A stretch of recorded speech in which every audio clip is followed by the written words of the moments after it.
안녕 친구들, 한 주간 잘 지냈나요? 벌써 이번 주에 온라인 개강 다 했죠? 우리 교회는 벌써 온라인 예배를 2달 전부터 드렸는데, 그쵸? 예, 너무나도 얼굴 보고 싶네요. 4월 좀 지나서 5월 달 또는 4월 말쯤 돼서 한번 우리 봐요. 그러면 강도사님 맛있는 식사 한번 해요. 맛있는 거 사줄게. 됐죠?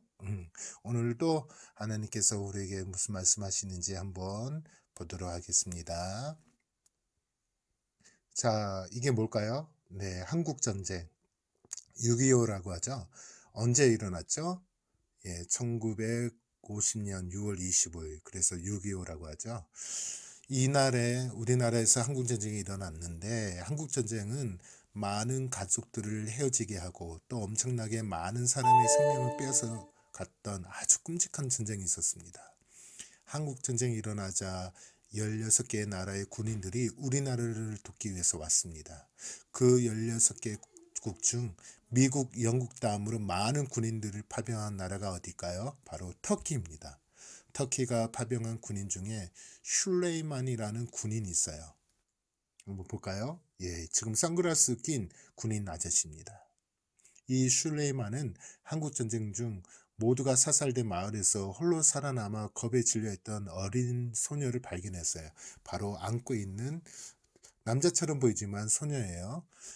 이 소녀를 발견했어요. 이 슐레이만은 그 소녀를 부대로 데려와 터키어로 달이라는 뜻의 아일라라는 이름을 지어주고 그녀를 돌봐주었습니다.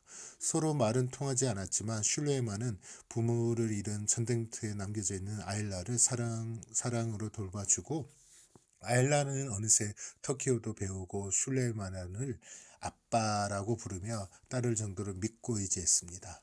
하지만 전쟁이 끝날 때쯤 슐레이만은 터키로 돌아가라는 지시를 받았어요. 슐레이만은 터키로 돌아가는 것을 최대한 미뤘지만 결국 아일라를 돌본 지 1년 만에 그녀를 남겨두고 터키로 돌아갈 수밖에 없었습니다. 그때 슐레이만은 아일라에게 이렇게 약속했습니다. 아빠들은 아이들을 위해 뭐든지 할 수 있단다. 아이들과의 약속을 지키기 위해서 사는 거야. 꼭 돌아올게. 도람이 그때 헤어지지 말자. 슐레이만은 그 약속을 지키려고 노력했지만 아일라의 한국 이름을 알지 못했기 때문에 그녀를 찾지 못했습니다. 그러던 중 한국전쟁 60년을 기념하여 한 방송사에서 터키 참전 용사 이야기를 담은 다큐멘터리를 제작하였는데, 그 과정에서 슐레이만이 김은자라는 한국 이름을 사용하는 아일라를 무려 60년 만에 다시 만나게 되었습니다.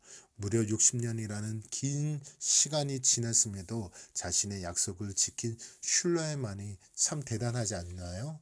여러분, 우리가 누군가에게 한 약속을 지킨다는 것은 쉽지 않아요. 물론 약속을 잘 지키는 사람도 있지만 약속을 지키지 못할 때도 많아요. 사람 사이의 약속은 시간이 지나갈수록 기억하기도 어렵고 그 약속을 지키는 것은 더욱 어려워요. 하지만 하나님의 약속은 다릅니다. 하나님은 성경을 통해 나를 사랑하고 나와 함께 하시고 나를 지켜주신다는 약속을 하셨습니다. 온 세상을 창조하신 하나님이 하신 약속은 분명 그대로 이루어지고, 물론 때때로 하나님이 정말 나를 사랑하는지, 정말 나와 함께 하시는지 의심이 들 때가 있습니다. 내게 어려운 일이 생기고 힘든 일이 생기면 하나님 정말 나를 지켜주고 나와 함께 하시는 걸까라고 생각이 들 때도 있습니다. 나를 지켜주시겠다는 약속, 나와 함께 하시겠다는 하나님의 약속에 의심될 때 우리는 어떻게 할까요? 그 질문에 바로 하나님의 말씀이 있습니다. 한번 읽어볼까요? 시작.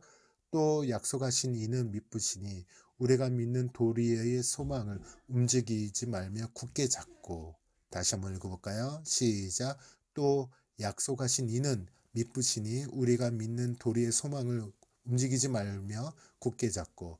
여기서 약속하신 이는 바로 하나님입니다. 하나님은 약속하신 것에 대해서 절대 어기시지 않고 또 못 지키시는 분이 아니라는 것을, 즉 신실하신 하나님의 약속을 보라라고 하는 말씀입니다. 자, 구체적으로 어떠한 내용인지 한번 또 우리 말씀을 통해서 보도록 하겠습니다.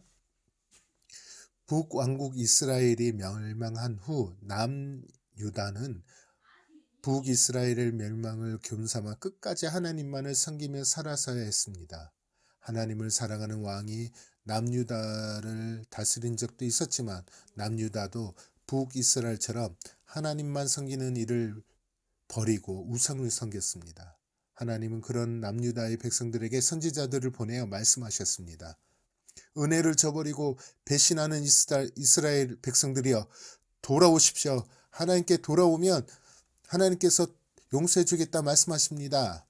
하나님은 남유다 백성에게 선지자를 통해 보내어 돌아오라고 말씀하셨지만 이 백성들은 하나님 말씀을 무시하고 계속해서 우상을 섬기며 살았습니다. 하나님은 남유다 백성이 다시 돌아오긴 바라셨지만 그들은 끝내 하나님께 돌아오지 않았습니다.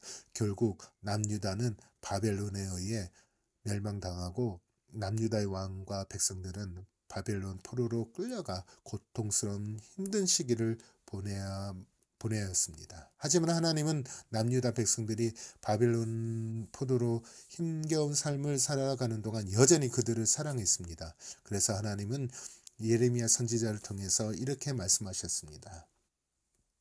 바벨론에서 70년의 포로 생활을 끝나면 내가 너희와 약속했던 약속을 이루어 너희를 너희 고향으로 돌아오게 할 것이다. 너희를 향한 나의 생각은 평안이지 재앙이 아니다.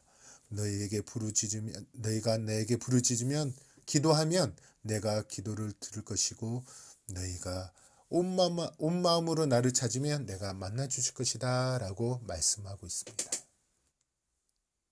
하나님은 그들이 포로로 끌어가 바벨론에 살게 되었지만 그 땅에서 살고 있으라고 말씀하셨습니다. 그리고 이렇게 얘기하십니다. 70년이 지나면 그들이 다시 고향으로 돌아오겠다라고 약속하셨습니다.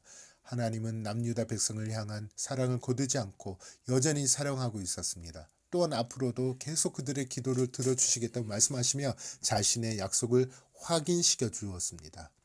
오늘 말씀에 우리는 남유다를 심판하셨지만 여전히 그들을 사랑하셔서 다시 회복시킬 것을 약속하시고 계속해서 그들의 기도를 들으시는 하나님을 볼 수가 있습니다. 남유다의 백성들은 예루살렘 선지자가 전해주는 하나님의 약속을 듣고 어떻게 포로 생활을 하였을까요? 맞아요. 그들은 하나님의 약속을 끝까지 믿으며 지금은 비록 어렵고 힘들고 고달프지만 신실하신 하나님의 약속이 이루어질 날을 소망하며 포로 생활을 견뎌냈을 거예요. 남유다를 향한 70년의 약속은 지켜졌을까요? 맞아요. 정확하게 70년이 지난 후에 페르시아, 성경에는 바사라고 나오는데 우리 역사책을 보면 페르시아라고 나옵니다. 페르시아의 고레스 왕을 통해서 고향으로 돌아가라는 귀한 명령이 내려졌고 하나님의 말씀대로 남유다 백성들은 다시 자신의 고향으로 돌아갈 수가 있었습니다. 신실하신 하나님이 그들을 향한 약속을 지켜주신 것입니다. 여러분, 신실하신 하나님은 지금도 그분의 약속을 이루어가고 계셔요. 우리에게도 어려운 일이 생겼고 힘든 일도 생기고 속상한 일도 자주 만나요. 그럴 때마다 나를 사랑하시고 나와 함께 하시겠다는 하나님의 약속이 의심스러울 때도 있습니다. 하지만 기억하세요. 하나님 우리와 함께 계시고 우리를 돌보시고 우리를 결코 떠나시지 아니하시며 우리의 기도를 들어주신다는 그 약속입니다. 하나님은 그 약속을 반드시 지키고 있고 또 지키시고 반드시 또 이루어내신다는 것을 기억하시기 바랍니다.